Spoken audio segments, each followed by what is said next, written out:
Buenas tardes y bienvenidos. Hoy vamos a explorar un tema esencial para todos los opositores al cuerpo de maestros de primaria. El tema va a ser la atención a la diversidad y las dificultades de aprendizaje en el aula y cómo esto debe reflejarse en la programación anual.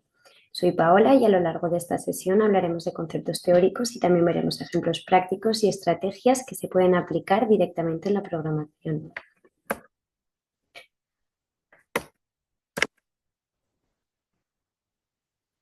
Antes de empezar, quiero mostraros el índice de los temas que vamos a tratar hoy para que nos permita tener una visión global de lo que vamos a abordar.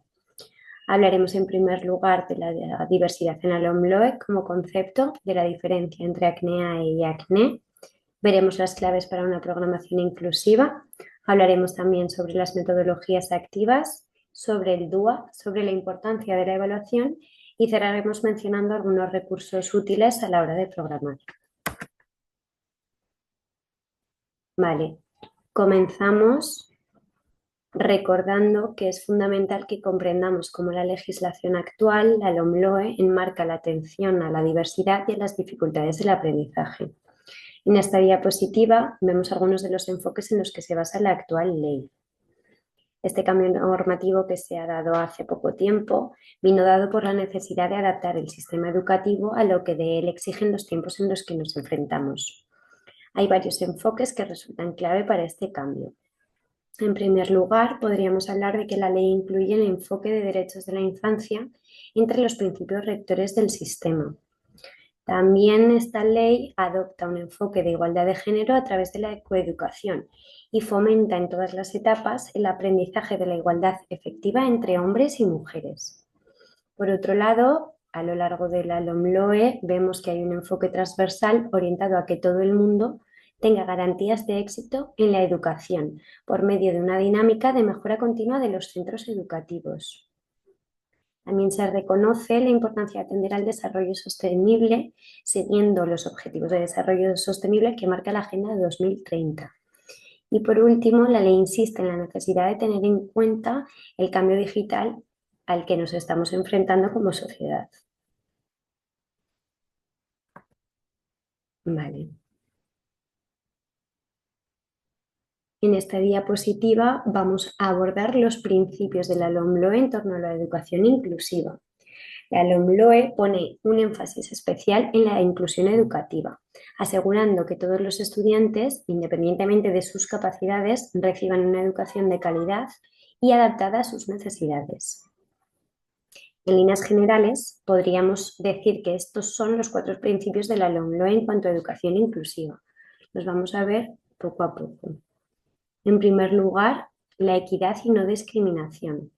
Esto quiere decir que se garantiza el acceso, la LOMLOE insta a garantizar el acceso, la permanencia y la progresión de todo el alumnado, eliminando barreras que puedan generar desigualdad.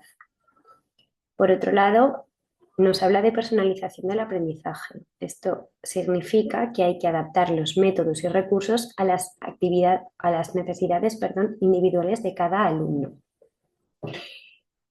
La ley pide que los docentes tengan en cuenta estas necesidades y las reflejen en la programación, que programen en torno a estas diferencias del alumnado.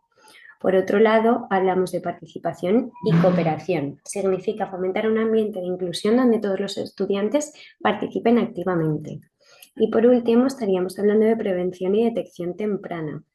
Implementa medidas de apoyo desde las primeras etapas educativas para prevenir el fracaso escolar y atender de esta manera a los alumnos que presentan necesidades educativas especiales. Todos estos principios es obligación de los maestros tenerlos en cuenta y llevarlos a cabo en el día a día del aula. Vale, antes de continuar, es muy importante que recordemos la diferencia entre ACNEAE y ACNE.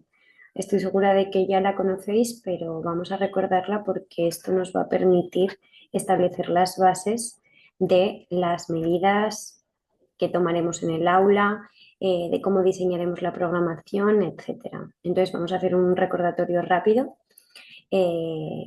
Vamos a recordar también que la LOMLOE ha ampliado la clasificación de los alumnos con necesidades específicas de apoyo educativo, de los ACNEAE, y ha pasado de 5 categorías a 8.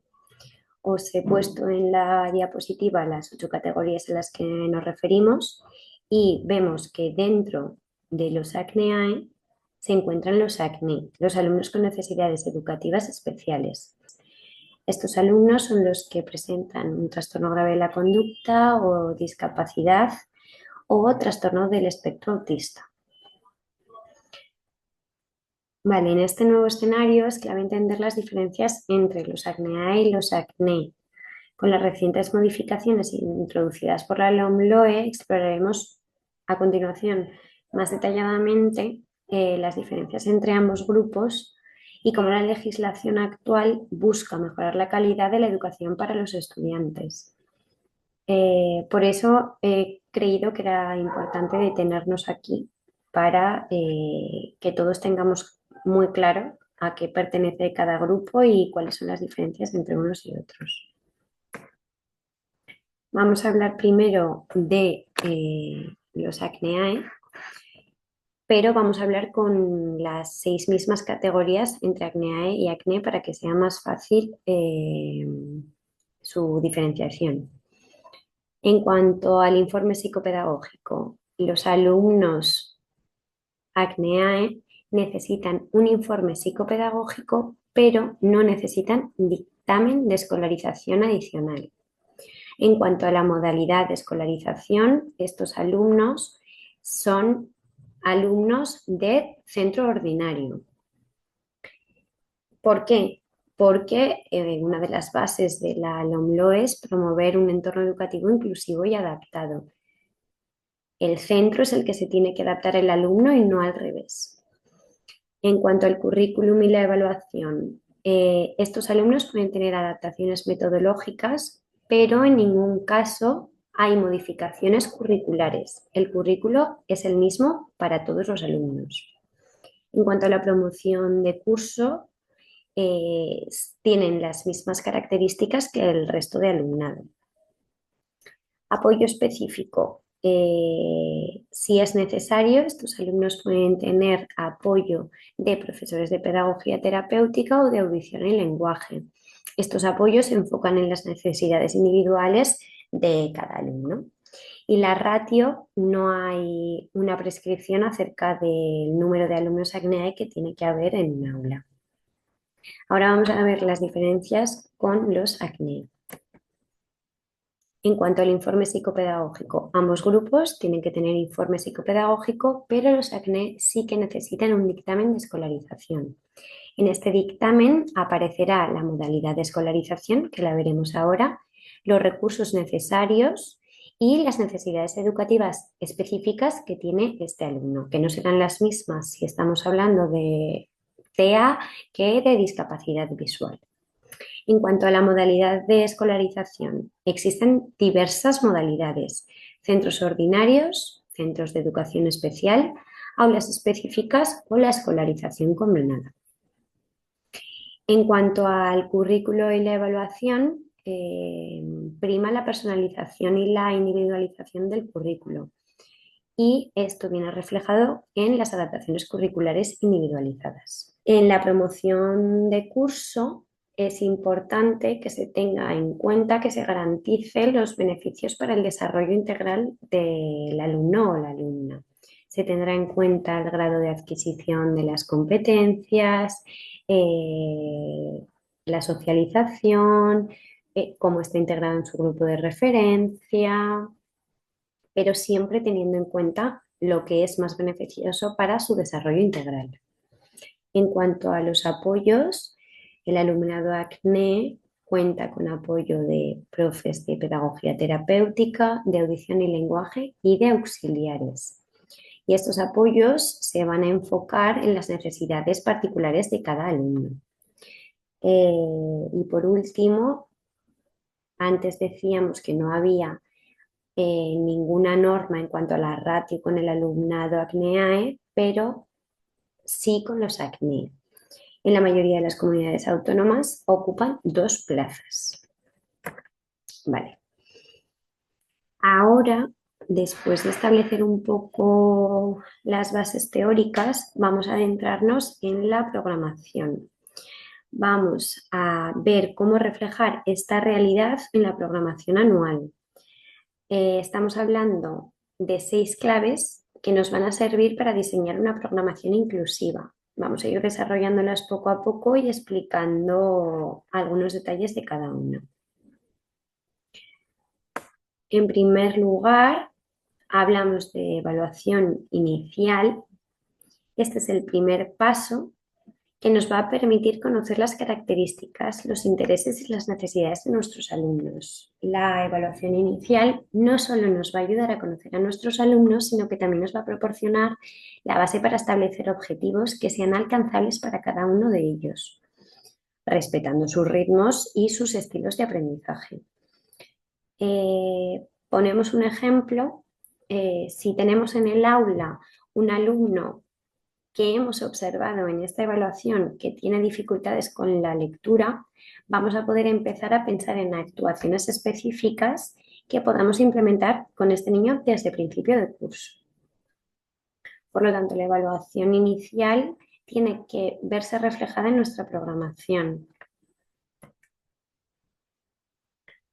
Por otro lado, es importante el diseño de objetivos. Los objetivos específicos en la programación anual deben adaptarse a las características de los alumnos.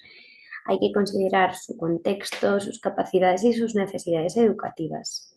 La LOMLOE además enfatiza en la importancia de diseñar objetivos realistas y alcanzables, promoviendo el desarrollo integral de los alumnos. Luego es importante recordar también que la programación debe incluir objetivos que promuevan no solo el aprendizaje de contenidos curriculares, sino también la formación en valores y en competencias transversales. A lo largo de la LOMLOE se insiste mucho en el trabajo del respeto de la diversidad, la igualdad de género, el desarrollo sostenible. Todo esto tiene que ser objetivos para trabajar con los alumnos y tiene que quedar reflejado en la programación.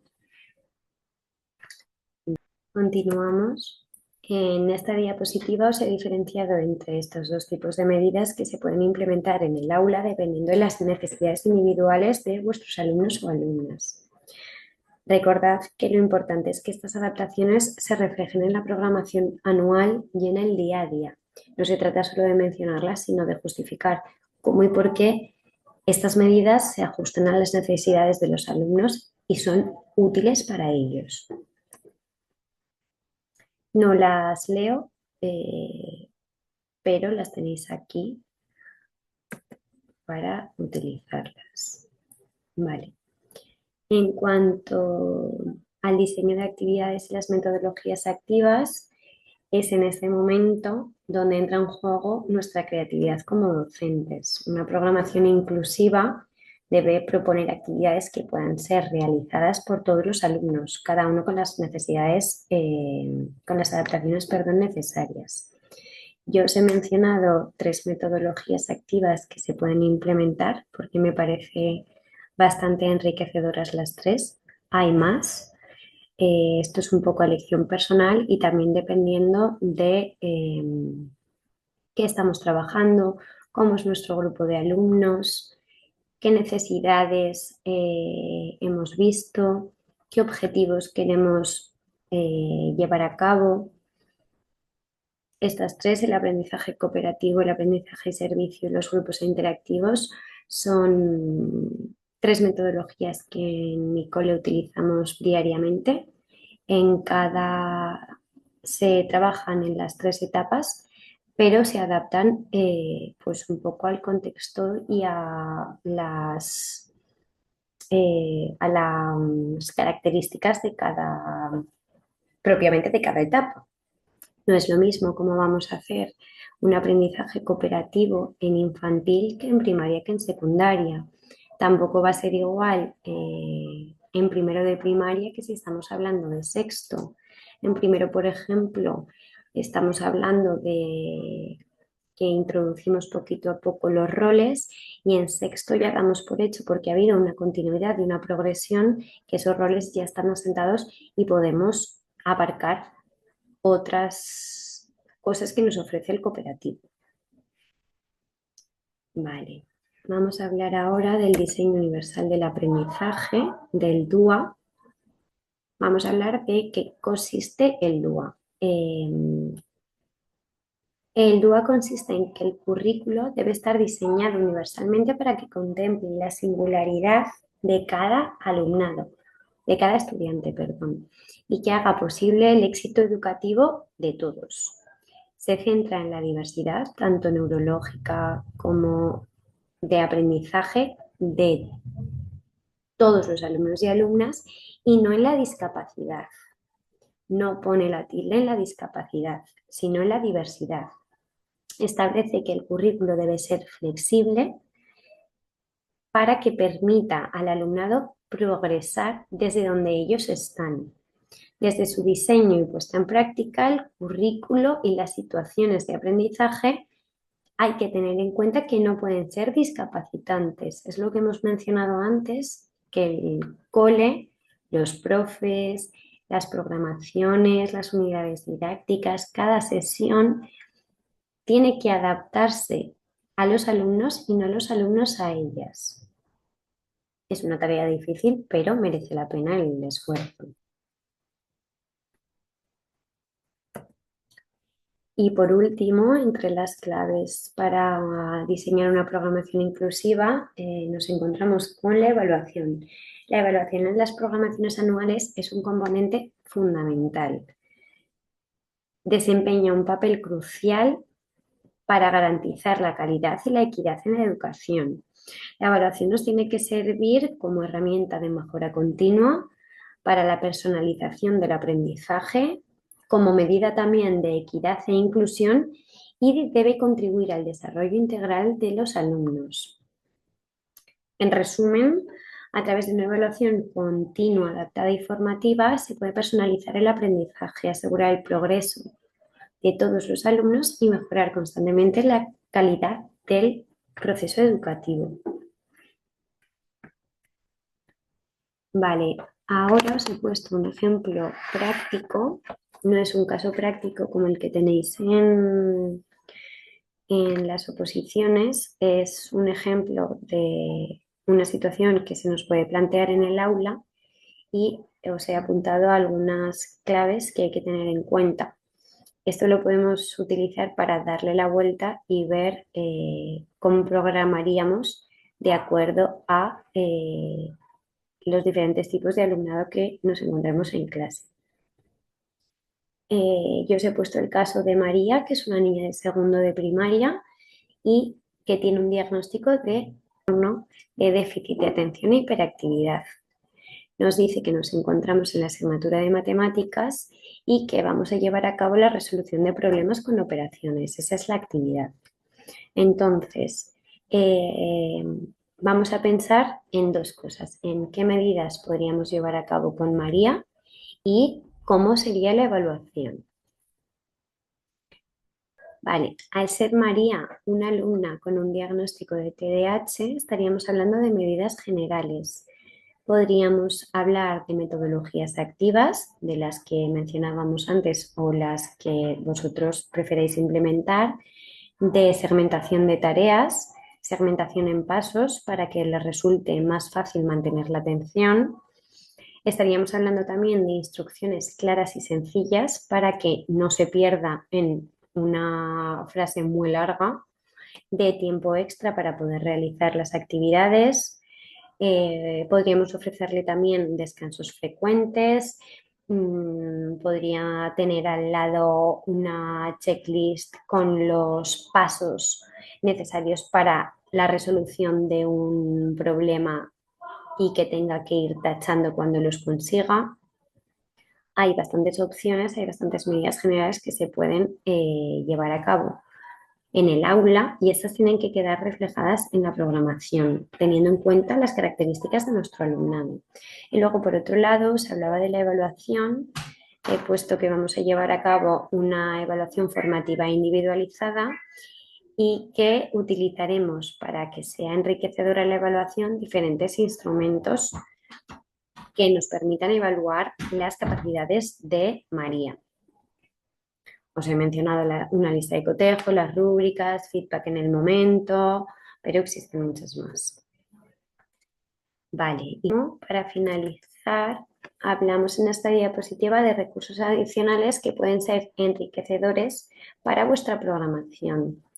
Podéis acudir a guías de la LOMLOE, podéis ver artículos académicos, recursos TIC para la inclusión, asistencia y servicios externos. Os podéis poner contacto con diferentes gabinetes, con centros especializados y podéis utilizar guías y protocolos de actuación. Estos 5 elementos van a permitiros que vuestra programación se diferencie y sea rica en contenido. Así que por mi parte ya está todo. Muchas gracias y espero veros pronto.